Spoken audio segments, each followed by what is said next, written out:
Supreme court ने फौजी अदालतों में सिविलियंस का ट्रायल जारी रखने की इजाजत दे दी।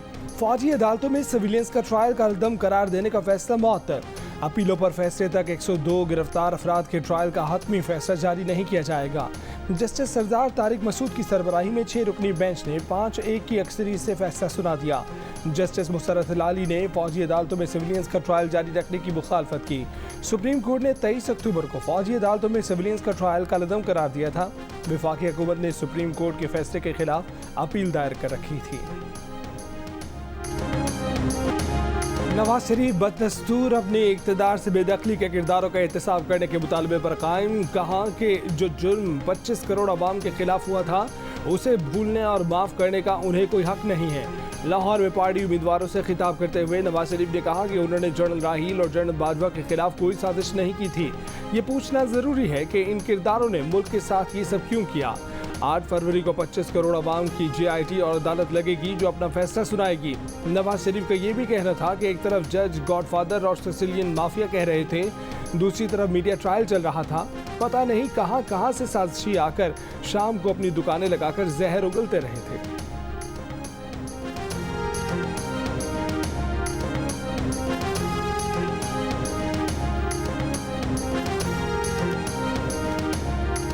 दहशतगर्दों के साथ मुज़ाकरात के फैसले ने पाकिस्तान को 10 साल पीछे धकेल दिया। ना पार्लियामेंट से पूछा गया ना अवाम से।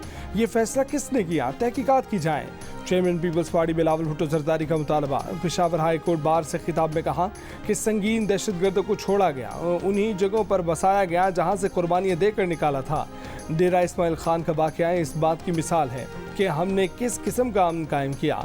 बिलावल भुट्टो जरदारी की दहशतगर्दी के वाक़यात की रोकथाम के लिए तमाम जमातों को मिलकर बैठने की दावत। जुल्फ़िकार अली भुट्टो रेफरेंस के फैसले को जमहूरी निज़ाम की मजबूती के लिए भी ज़रूरी करार दिया। कहा कि जजों को डिक्टेशन देने का दरवाज़ा बंद कर दिया जाए तो इंसाफ सबको मिल सकता है। ख़वातीन कन्वेंशन से खिताब में कहा कि अफ़गानिस्तान की तरह पाकिस्तान में भी बाज़ लोग ख़वातीन को आगे बढ़ने नहीं देना चाहते। मुल्क की मईशत तब तक अच्छी नहीं हो सकती जब तक इसमें ख़वातीन का किरदार ना हो।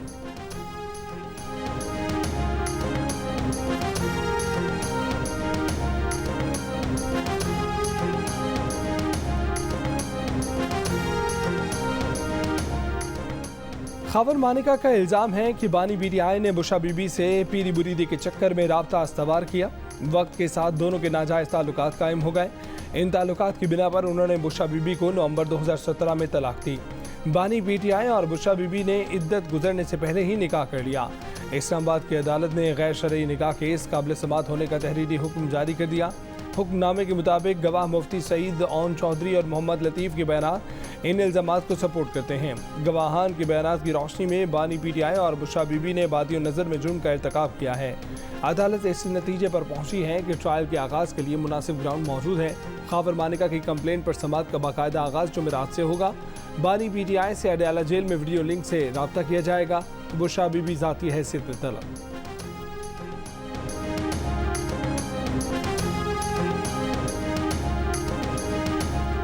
साइफर केस में बानी BTI और शाह महमूद कुरैशी पर फर्द जुर्म आयद हुई या नहीं, कन्फ्यूजन बरकरार। FIA के स्पेशल प्रोसिक्यूटर जुल्फ़िकार अब्बासी ने कहा कि मुल्ज़िमान पर फर्द जुर्म आयद हो चुकी। अदालत ने कल गवाहों को तलब किया है। बानी BTI के वकला ने FIA प्रोसिक्यूटर को गलत करार दे दिया। सलमान सफदर एडवोकेट ने कहा कि उनके सामने कोई फर्द जुर्म आयद नहीं हुई। मुल्ज़िमान ने दस्तखत भी नहीं किए। प्रोसिक्यूटर के बयान पर जुमेरात को एहतजाज करेंगे।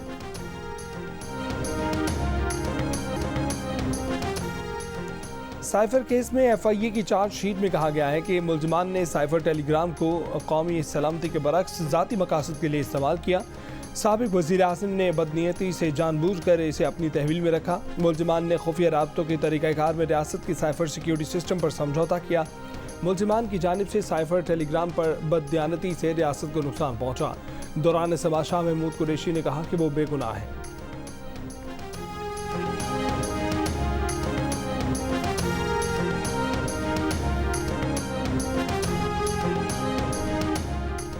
तोशाखाना केस में बानी BTI की अबूरी जमानत खारिज। एहतसाब अदालत के जज मोहम्मद बशीर ने महफूज फैसला सुना दिया।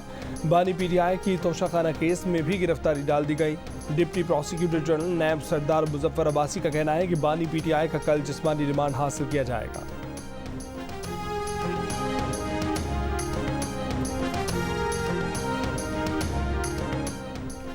सुप्रीम कोर्ट का फैसला दस्तूर के खिलाफ जुडिशल कू से किसी तौर पर कम नहीं है। फौजी अदालतों में सिविलियंस के ट्रायल से मुतल्लिक फैसले पर तहरीक इंसाफ का रद्दअमल। तर्जुमान BDI ने कहा कि फैसला बुनियादी इंसानी हकूक पर कार-ए-ज़र्ब है। दस्तूर में भी फौजी अदालतों में सिविलियंस के ट्रायल की कोई गुंजाइश नहीं। नज़रसानी वाले बेंच के फैसले से मुल्क की दस्तूरी तरतीब और नज़्म में बिगाड़ का खदशा है। दरख्वास्त गुजार के वकील लतीफ़ खोसा ने कहा कि 6 जजों ने ट्रायल कालअदम करने का फैसला दिया था, तो 5 जजों का फैसला कैसे गालिब आ गया।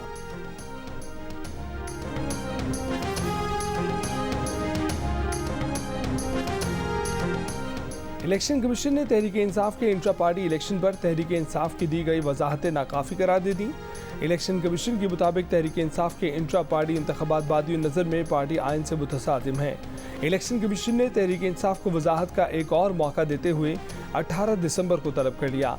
इससे पहले तहरीक इंसाफ ने इंट्रा पार्टी इलेक्शन से मुतल्लिक 8 दिसंबर को अपना जवाब इलेक्शन कमीशन में जमा करवाया था।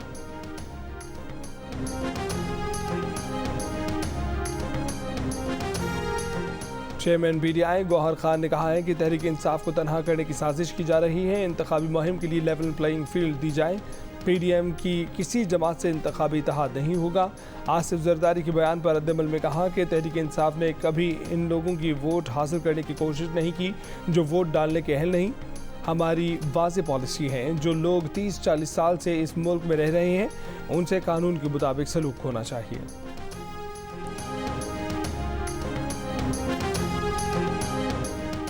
सिंध के 2 साबिक वज़राए आला GDA में शामिल हो गए। थर से अरबाब गुलाम रहीम और दादू से लियाकत जतोई शामिल। पीर बकार से मुलाकात। राहिला मगजी का भी GDA में शामिल होने का ऐलान। लियाकत जतोई ने कहा कि पीर बकार की क़यादत में GDA को मज़ीद मजबूत और मुस्तहकम बनाया जाएगा।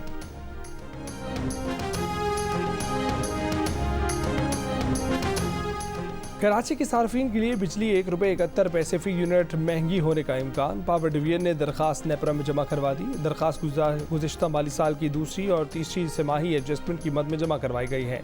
वफाकी हुकूमत की दरख्वास्त पर नेपरा 20 दिसंबर को समाअत करेगी। कराची में ऑनलाइन प्लॉट बेचने वाले 19 साल नौजवान को गाड़ी और प्लॉट की फाइल समेत अगवा कर लिया गया। 24 घंटे बाद भी पुलिस मुलजमान और मगवी का पता लगाने में नाकाम। मगवी नौजवान मुश्तबा की वालिदा ने मुकदमा दर्ज करा दिया। FIR के मुताबिक कामरान पाशा नामी खरीदार को प्लॉट दिखाने के लिए मुश्तबा अपनी वालिदा और वालिद के दोस्त उसामा के साथ गाड़ी में निकले। ऐसलाबाद रोड पर मुलजिम ने असलहे के जोर पर पहले उसामा और कुछ आगे जाकर खातून को उतार दिया। मुश्तबा को गाड़ी और प्लॉट की ओरिजिनल फाइल समेत अगवा कर लिया गया। पुलिस ने इलाके की CCTV वीडियोस हासिल करना शुरू कर दी हैं। मगवी की मोबाइल फ़ोन डाटा और इलाके की जियो फेंसिंग कराने का भी फैसला।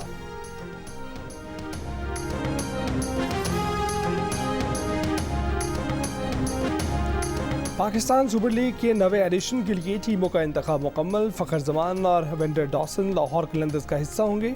मोहम्मद आमिर और रदरफोर्ड कोटा ग्लैडिएटर्स से खेलेंगे। मोहम्मद नवाज और Kieron Pollard Karachi Kings, David Willey Multan Sultans और अफगानिस्तान के नूर अहमद पेशावर के हो गए। फास्ट बॉलर नसीम शाह के छोटे भाई उबैद शाह और हुनैन शाह भी इस्लामाबाद यूनाइटेड का हिस्सा बन गए।